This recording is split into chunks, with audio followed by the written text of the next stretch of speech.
Greetings, dear Homo sapiens.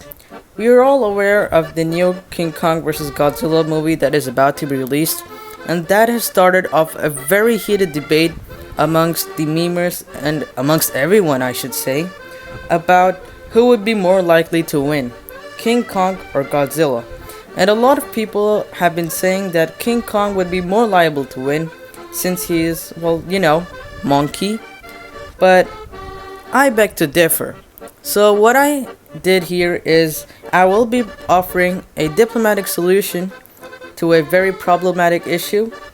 So, what I've done is I've made more or less a list of pros and cons of both parties alike, which it would be King Kong and Godzilla. So, let's start it. Now, let's first start with Kong. Kong is a monkey. So I guess that should give him 3 points. While Godzilla, on the other hand, is a radioactive monster who literally breathes fire. And that should give him 1 point. And a lot of people ignore the fact that King Kong is a simp. So I should also note that down. So King Kong is a simp, and that would reduce 1 point, which would mean that he gains -1. While Godzilla, he can explode because he's a radioactive monster, as I said before, so that should give him 1 point. Now, I don't think that most of you are aware that there has already been a movie about King Kong vs. Godzilla. The very name of the movie itself is King Kong vs. Godzilla, and it's a really old movie. It was released in 1962.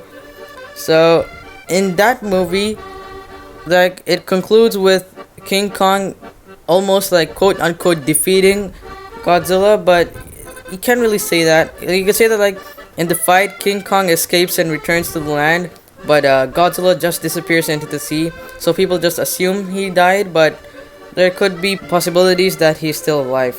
So since King Kong is shown to be the winner in the 1962 movie, I would give him 1 point because it has already been shown that King Kong is sort of the winner. While Godzilla, on the other hand, well, you see, in an old movie that I'm not sure when it was released, and I'm sure that most of you would have watched it.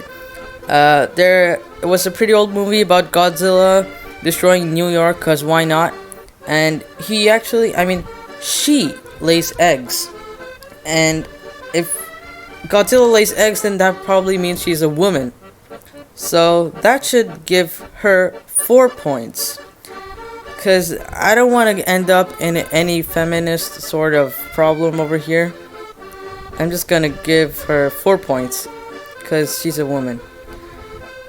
King Kong. Okay, so a lot of people are not aware about this other thing. But King Kong can actually do a backflip. So I think that should give him 2 points. That's pretty impressive. And Godzilla, well, she's probably Zuckerberg's incarnation, Mark Zuckerberg's lizard. Godzilla is another lizard that destroys millions of people and makes, technically she's a monster that destroys all the buildings, thereby hurting everyone's privacy. So I guess they're more or less the same person. So that should give her -1. So, the conclusion, King Kong, he amounts to 5 points, while Godzilla, well, also amounts to 5 points. So, what are the implications of this very useful thesis? Well, I would like to conclude and end this very, very highly debated topic by saying that Big Chungus will win. Big Chungus is the most powerful being in the universe, and he is far more powerful than any other being that has ever existed. All hail Big Chungus. Big Chungus.